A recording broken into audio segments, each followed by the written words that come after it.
If you moved him now, you'd have a third of the league. I believe that. A third of the league going, oh my God. Agree. And now you're getting bidding war supreme.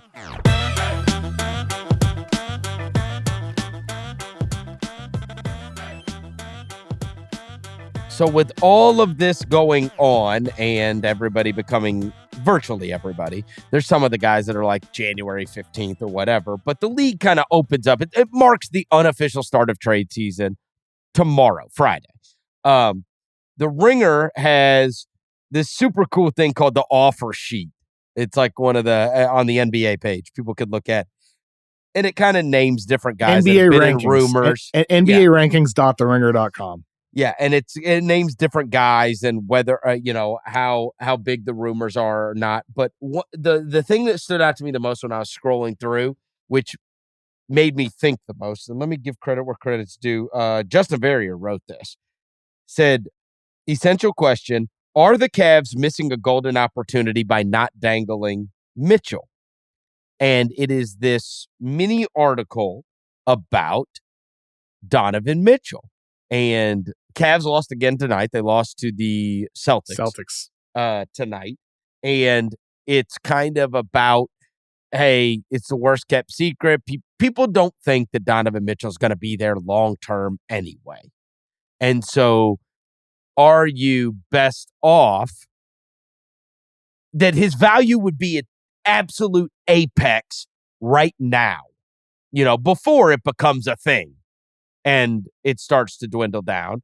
And is this the golden opportunity, especially when you're in the middle and you go, all right, we're building this out around Garland and Mobley.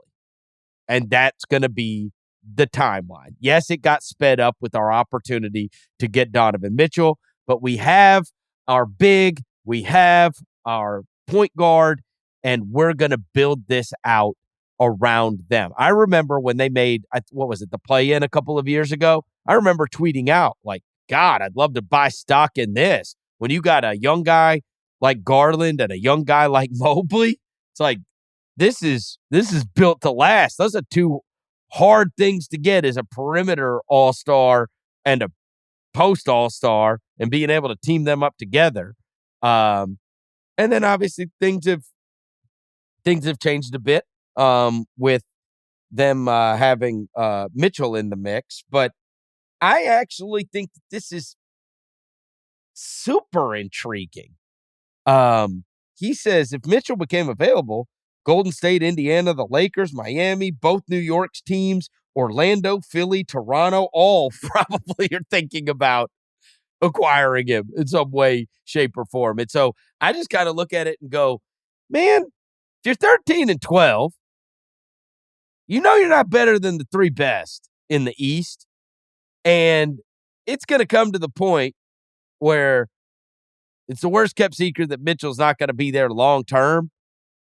Boy, you could get a crazy haul for him right now. I mean, that is a great all-star, an amazing playoff performer at his absolute apex as a player. Like, he's ready to help you go win right now, and it's not the best fit there, and it doesn't necessarily fit the timeline of what Mobley will eventually become and what Garland is when he's at his absolute best. I actually buy this. I was convinced. I was persuaded by reading this. Like, man, this would be a perfect time. And I actually think you could still build out a hell of a team. They don't have enough good players. They need more good players. And so how do I build out around Garland and Mobley? This would be the way. I like it. What do you think? Who were the teams Justin listed in the article? Oh, he listed everybody. I mean, he said Golden State, Indiana, the Lakers, Miami, both New York teams, Orlando, Philly, Toronto, all kinds of teams. Maybe even Chicago or Houston. You're like maybe a third of the league. Yeah, so he listed a lot of teams there. Yep. I think, seriously, and I believe that. A third of the league would be interested in Donovan Mitchell. I think you could even add, like a Charlotte to the league. To that list, somebody like pair him with LaMelo and Brandon Miller, and then we get a high-powered offense. You could add a team like that, but it needs to be a team. That's just the point to me, Kev. is like, you're talking about a third of the league. If you said, hey, he's available, you'd have a third of the league. You're going to get to the point. How about the Spurs? Terrible idea. For who? He's not on the Wemby timeline. I'm just asking. I'm just throwing a name out there. I don't necessarily believe I hate it. Okay. So I mentioned Hornets. You didn't scoff at that. So you hate it for the Hornets. You hate it for the Spurs. I just saw him and Garland. I don't want him and LaMelo as my backcourt. Again, I agree. How about the Magic from his list? Perfect. I think the Magic are a team they got that really big guards to too. But you also need to consider though, will he stay? Well, that's the difficult part there. Here's what I take him.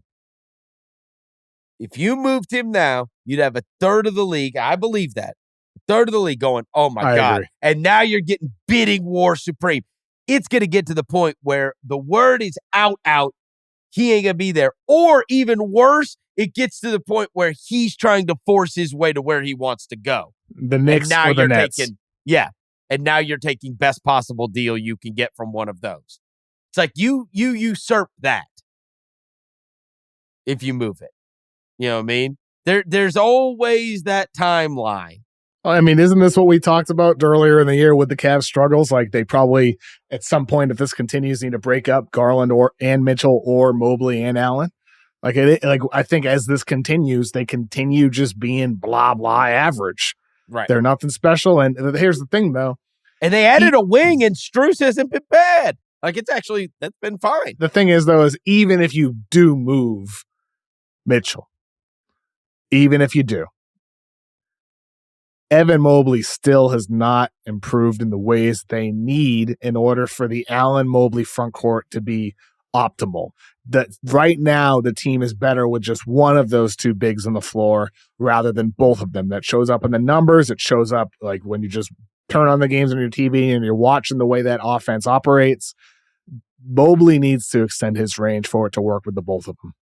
And it hasn't happened yet. I agree with you. He needs to improve. I would also tell you that right now, Evan Mobley is 22 years old, and he will be a better player at 23 and 24 and 25. So did you accelerate? Did you accelerate too fast? Of course you did.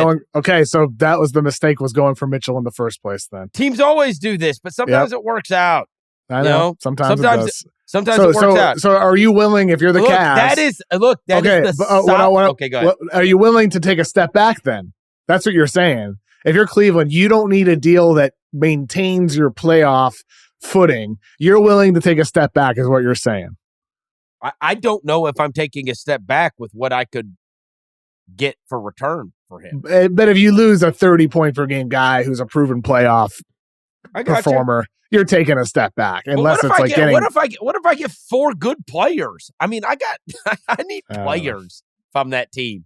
Look, you could speed up the timeline, and sometimes it works. Last year, it looked like, they were one of the teams that was like a home court advantage team. They got waxed by the Knicks. Okay.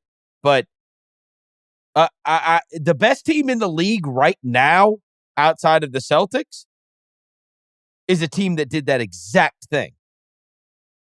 And they've got 1 year to make it happen. 1.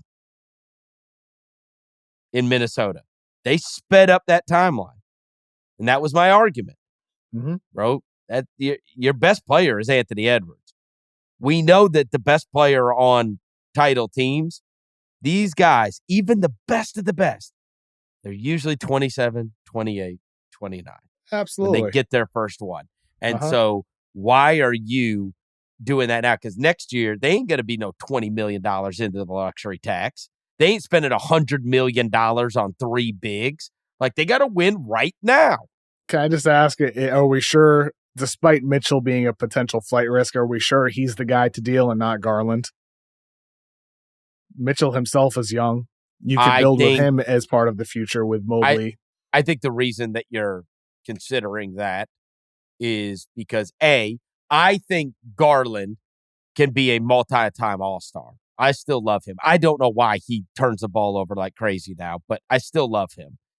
And also, yes, I think I could have him as a career player. Yeah, Garland's 23, Yeah. Mitchell's 27. If I deal Darius Garland and then Mitchell leaves me in a year or two, yep, then and I'm then it's super a disaster around Mobley. Yeah, Garland might be a lifer.